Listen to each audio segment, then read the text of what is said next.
Staying alive. Yes, a couple teams last night in the NHL fought off elimination while a couple teams got sent home packing. Sorry, Jets fans.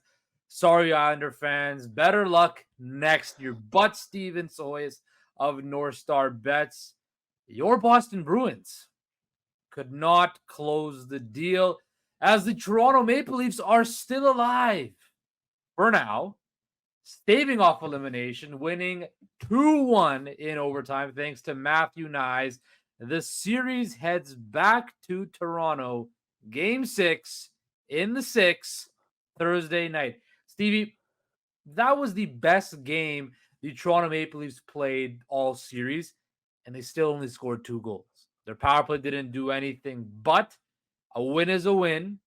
What were your takeaways from this game? And with Austin Matthews potentially coming back for a Game 6, is there the momentum now in Toronto's favor, and could we see a Game 7 back in Boston? Well, my takeaway is kind of what you alluded to there, is that the Leafs played their absolute best game. Everybody stepped up in wake of Austin Matthews' absence. And all that resulted in was 1 regulation goal. It's not a great result. I mean, they got the win, they played well, but good Lord. I mean, you dominate the first period the way you do, and you're tied. It was not a great game by the Leafs. Wall made some nice saves, but again, I didn't think Boston had that many chances. The Bruins, admittedly, looked like they were gripping their sticks a little too tight. There was a couple of chances they had on open nets or on net front attempts that they just could not connect on. So there might be some of that nervousness from Boston trying to close it out in Boston. But if you're going to ask me who I think is going to win the next game, I'm taking the Bruins to win. I just think they've been the better team more consistently. Toronto threw their hardest punch. We knew they were going to come out hard in Game 5. That was a sentiment that I had said on the last show that we did, that the Maple Leafs were going to come out hard and play desperate, and it got them the win. But sustaining that is very difficult. It is not an easy thing to do. So the issue is your power play still stinks if you're the Maple Leafs. You go 0 for 3 on the power play, and you're still going up against a hot goalie. Swayman did not cool off. That was not a Swayman loss by any means. They only scored 1 goal. So a lot of the issues are still rearing their ugly heads for the Maple Leafs. Yeah, no, look, I think after the game, I kind of thought, do they go to Ullmark again? Do they try to, switch it up for Game 6? I don't think that's the case. I think Jeremy Swayman, that first period, kept the Bruins in the game. That game should have been 2-3-0, not 1-1. The way the Toronto Maple Leafs were pushing and just how lackadaisical the Boston Bruins looked. Now, the power play is still an issue for the Toronto Maple Leafs. Hell, it hasn't changed at all. It's still a horrible thing to watch, but I do think this for the Toronto Maple Leafs, and the one positive is there's still a shot, and now the questions creep back into Bruins players and fans' heads as, can this team close it out? Because we saw last year against Florida, they were in the same situation, and they ended up blowing the series. I think it's imperative for the Boston Bruins to win Game 6. If they don't win Game 6 on Thursday night, the pressure mounts even more, the storylines increase even more, and you're giving the Leafs all the more belief that they can come back and win. Right now, the Leafs are playing with kind of house money, I would say, because we wrote them off for dead after Saturday. Their season was over. It was wrapped up. We said the eulogy for them. It was over. But now they're kind of playing with house money. They're down 3-1. The Boston has home ice advantage. I don't know, Stevie. It's the pressure is all squarely on the Boston Bruins shoulders, and I think Game 6 is a must-win for them. Well, and this is the thing. Last year, okay, for starters, Florida is a better team than Toronto. We can establish that.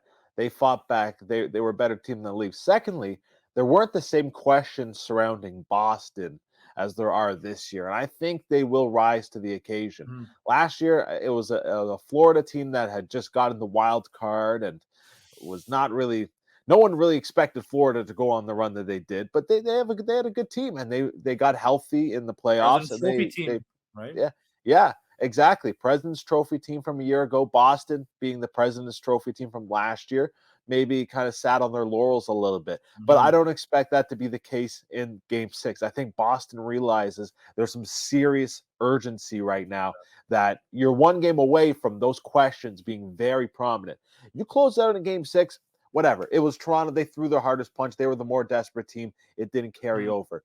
And I expect the roles to reverse now. I expect Boston to treat this like a Game 7, to be very desperate in this game and to come out on top. I think the Maple Leafs, it's like I said, it's just hard to continue that game over game over game in a series and to string along 3 consecutive wins. Right. And I think what was really telling was that Jim Montgomery said that he didn't like how his team practiced and prepared for this game 5.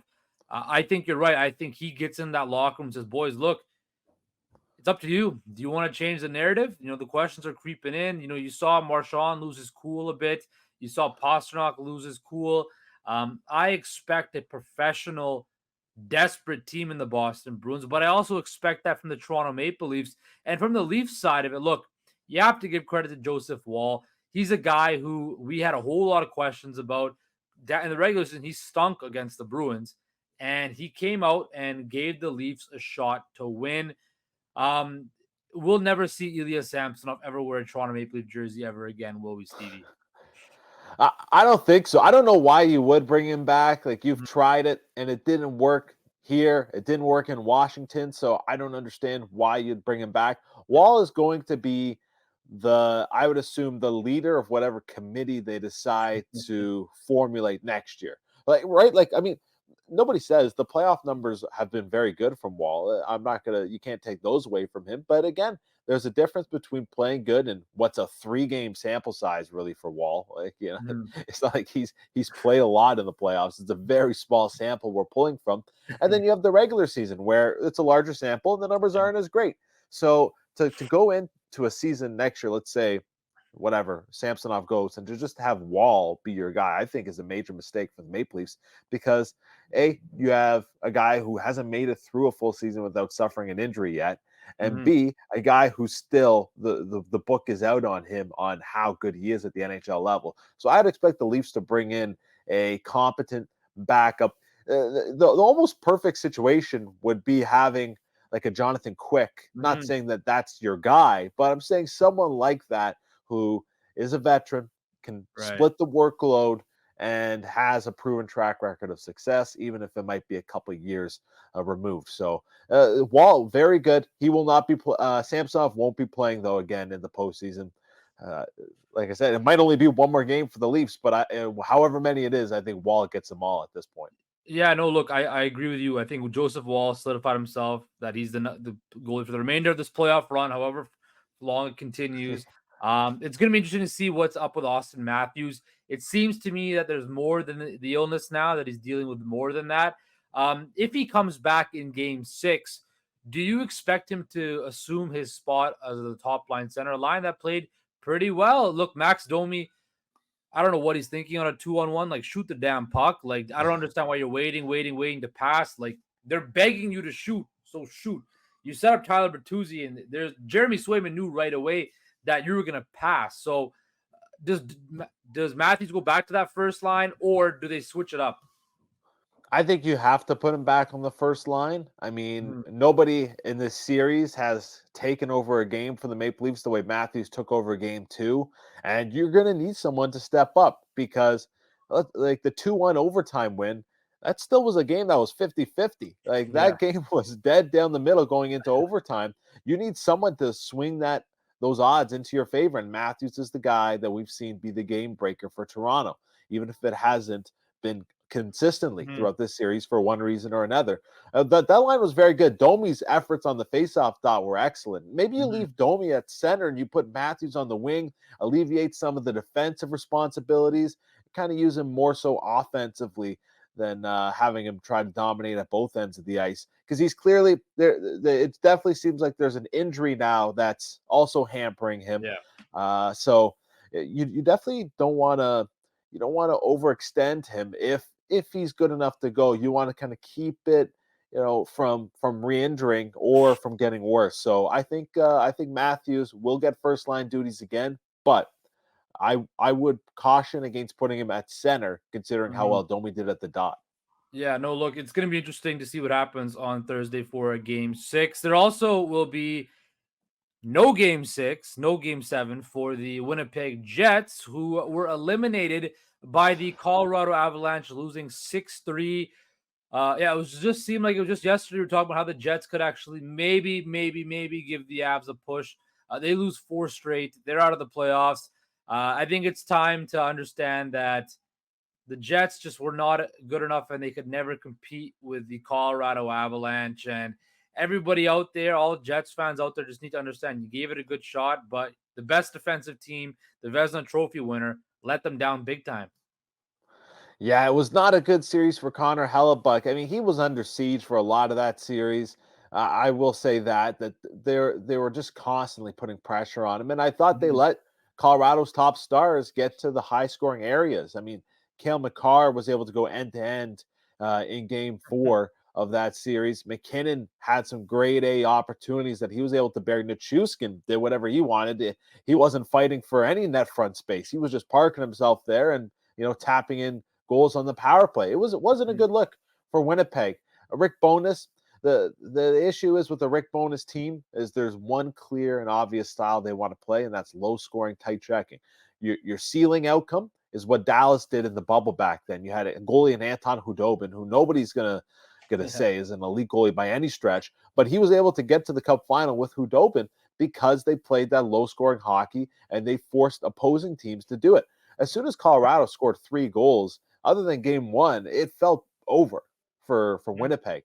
So that's the issue, is that Winnipeg couldn't play their brand of hockey against the Colorado Avalanche, and the Avs, they will, I think, have a tougher time winning that way because their defense basically for Georgiev is just keeping the puck in the offensive zone for as long as possible. And while that worked against Winnipeg, you go up against a team like Dallas, which is deeper offensively, you run into some troubles. Well, even a team like Vegas, too, that's been there, done that. That's going to be a very interesting series for the Colorado Avalanche. But the positive for them is they get to dispatch the Jets quickly and get to wait and see. Well, I think the Stars and the Golden Knights are going to beat each other up. And I think that goes 7 games now. We saw Vegas get off to a really hot start. And Dallas goes on the road in a hostile environment, wins back-to-back games. Game 5 is tonight for that game. So I think that's going to be a war. Another war that is going to be extended that I wish didn't was the Vancouver Canucks and Nashville Predators series. Canucks come out with a third period lead. Nikita Zadorov continues looking like Bobby Orr out there for the Canucks. And then a questionable goal by Roman Josi, and then Carrier scores, and the Canucks have to go back now to Nashville on a Friday night for a game 6. The Canucks have struggled offensively. Their big guys didn't. The Canucks dominated the game. And I was telling you before we started, with this series, it just seems like whichever team dominates play for the longest period of time doesn't win the game. And I think it's just been a difficult, tough sledding for the Vancouver Canucks Stars because the Nashville Predators play such a defensive mind. It clogged the game up. And the Canucks guys just haven't been able to break through. And for whatever reason, the Predators got a lucky bounce, and now we're going to game 6. Yeah, I mean, your point on Zadorov, nickname I've been giving him is Scale Makar because he looks huge out there, but he's been going end to end. Yeah. Like he's been playing very well. He's been setting the tone defensively, and he chips in with the goal offensively last night from it was a weird angle shot that beat Saros, but yeah, it was a game, like you said, it's been weird in this series. The team that seems to get the jump that starts well is the team that loses. So it's been one where, obviously you want to dominate play, but you also wonder what the heck's going on here. And one good thing for Vancouver is that Arthur Shilovs has not been the story of this series, which is just good news because when you turn to your third string goalie, things can get dicey. Last thing, you really can't pin the loss on him. The offense scores 1 goal. So I thought he was just fine. And if they get similar production, similar results from Shilovs as what he's delivered so far, I think they'll win this series. You just hope that those star players and those star offensive guys can get it going, and sooner than with just 3 minutes remaining in a hockey game. Look, it was positive to see Elias Pettersson, throw some hits, he rip a shot on a 2-on-1. He seemed engaged. I think this was the most engaged he seemed all series, and it's bound to break open. I'm hoping it's in game 6 where he scores and he finds the back of the net. And I think once that happens, the floodgates will open. But when you look at his line mates of Ilya Mikheyev and Niels Höglander, they haven't done much. JT Brock Besser yesterday had chance after chance in front of the net and was not able to capitalize. Not able whatsoever. I think for the Canucks' sake, you have to win in game 6. It's just with a young team and the pressure mounting and with a young goalie, because I think Shilovs will be the guy that goes forward for the rest of the series. Um, you have to win in Nashville. I think they can win in Nashville. I think it's just as evident as day that the Canucks are the better team than the Nashville Predators. The Canucks play the better style of hockey. They've dominated more in this series. Um, and generally, the cream rises to the top, and the better team wins in the series. And I'm holding out faith that that is the case because I do think the Canucks are the much better team compared to the Nashville Predators. Look, Roman Josi is great, Norris Trophy finalist. He's got one goal this series, and it shouldn't have counted. So that bodes well for the Canucks. But yeah, that's the hill I'm going to die on. The Canucks are a better team, and generally the better team does come out and win those series. Yeah, and that's the thing with Vancouver is that you see the talent, they just have not maximized it. Mhm. And the only worry is that this was a bit of a theme down the stretch too with this Vancouver Canucks team Right. is that they weren't clicking the same way they were rolling and clicking to start the regular season. So you have some concerns, but I still think there's enough there that they should get past Nashville. But if you, Mhm. you got one eye on this series and kind of one eye on that Edmonton LA series, I said it on the last show. You're definitely not feeling good as a Canucks fan, seeing the way this Oilers power play is clicking. I mean, they they get one opportunity in Game 4, they score on it, and that's the difference. They win 1-0. Yeah. It's been, I mean, that is not, that it does. I don't feel good, especially with injuries between the pipes. I don't feel good about their long-term run here, Vancouver. But I think there's enough there to get past the Predators in Hey, look, 6. with Stuart Skinner and net, if you get there, anything's possible. Anything is possible, Stevie. Anything is possible with that. Um, Now, speaking of the Oilers, they look to eliminate the LA Kings tonight. We know Zach Hyman has been on fire. Connor McDavid has been on fire. Leon Draisaitl's been great. Looking at this series, it just kind of seems like, all right, that's it for LA. You had your shot. You had to, hold on for dear life after you blew a lead and win in overtime. And after that, it's pretty much been all the Oilers the entire time. Oilers win tonight, and I don't think there's any question about it, right, Stevie?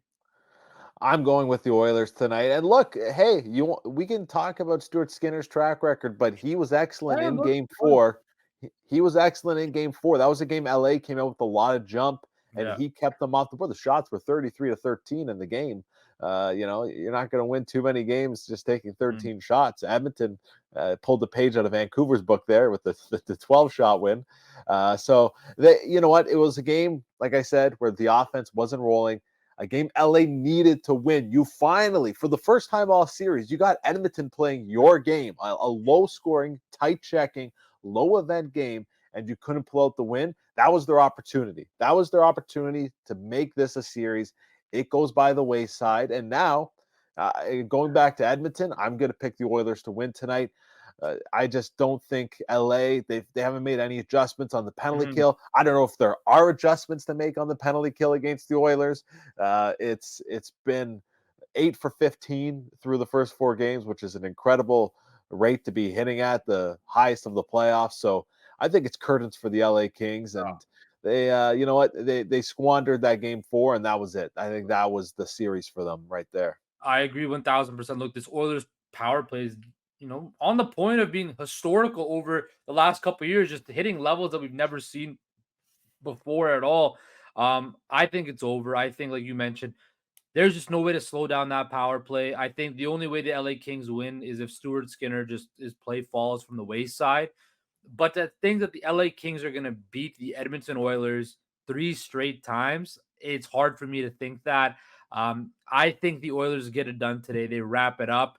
But let's get into some of your best bets for tonight's action. 2 games, of course, the Oilers and the Kings, and the Stars and Golden Knights. Steve, what do you got for us tonight? Well, it's a good segue because the centerpiece of my best bets Hey. for tonight is Edmonton's power play. And the guy, obviously, I'm looking at Connor McDavid. He's factored in on all 8 of the power play goals for the Oilers. Minus 125 to score a power play point tonight. He's got one in all 4 games. I'm going to expect it to be 5 after tonight. And then I'm also coming back to Zach Hyman, which I think there's some nice value here at plus 200. Didn't get a power play point last game, first time all series that happened. Mhm. But at plus 200, I mean, this guy has got 6 goals. That he sits right in front of the net on the power play. If there's a loose puck, he's putting it home. Yeah. I think it makes a lot of sense to go to Hyman at those odds. And then also, I'm going to say Jonathan Marchessault to not score a point at minus 104. He's been good in the series. He's got 4 points in the series, but he doesn't play on that top power play unit. And Vegas has relied on that power play in this series. There haven't been a lot of power play opportunities in this series, but Vegas has been good when it's on the ice. So I think they will have to rely on that in this game tonight, and not getting those opportunities, I'm going to fade Marchessault. But just one other quick point, just on the Kings. Like, how deflating was that loss? Yeah. You're like, all we got to do is not take any penalties. Yeah. And keep, One. like you exactly. You frame it like this to the Kings before the game. Okay, so you're going to take 1 penalty. Edmonton is going to take less than 15 shots, and you're going to hold them to 1 goal. You're thinking this series is tied 2-2 going to Edmonton, and they still lose despite all of that. Like, that's just, to me, is I don't know how you come out tonight and how you can look at what you did last game and say, hey, we can be even better. I think that's where it really hurts LA. Ask the Nashville Predator fans how they feel about that. Look what happened in game 3 against game 3 and 4 against the Canucks, right? Like, it's been this time where the playoffs is all about timely goal scoring. Last night you saw it. Matthew Nice, timely goal saves the season. You saw it again in the Canucks game. The Canucks weren't able to get that next timely goal or that, open up a bigger lead. And you saw that with the Oilers game. The Oilers took advantage of that one opportunity. Evan Bouchard from the point, and after that they locked it down. And that's what happens in the playoffs. I have a little parlay tonight. I want everybody to parlay the Edmonton Oilers puck line at minus 1.5. I believe at NorthStar Bets right now, that is plus 133. And then also take the over 5.5 at minus 120 at NorthStar Bets on the Vegas Golden Knights and the Dallas Stars game. You like a high-scoring game there, eh, in Dallas tonight? I It's think been a low-scoring series, so you think the changes dam's tonight going to in break. Dallas. Yeah. Yeah. All right. Well, good All luck on right, those bets, Stevie. So Justin. we'll talk next week on a Monday. And after that, I think the first round will be over by then. So we'll have some eulogies. We'll have some round 2 previews. So I can't wait to break it down with you, Stevie. Likewise. Thanks again for having me, Justin.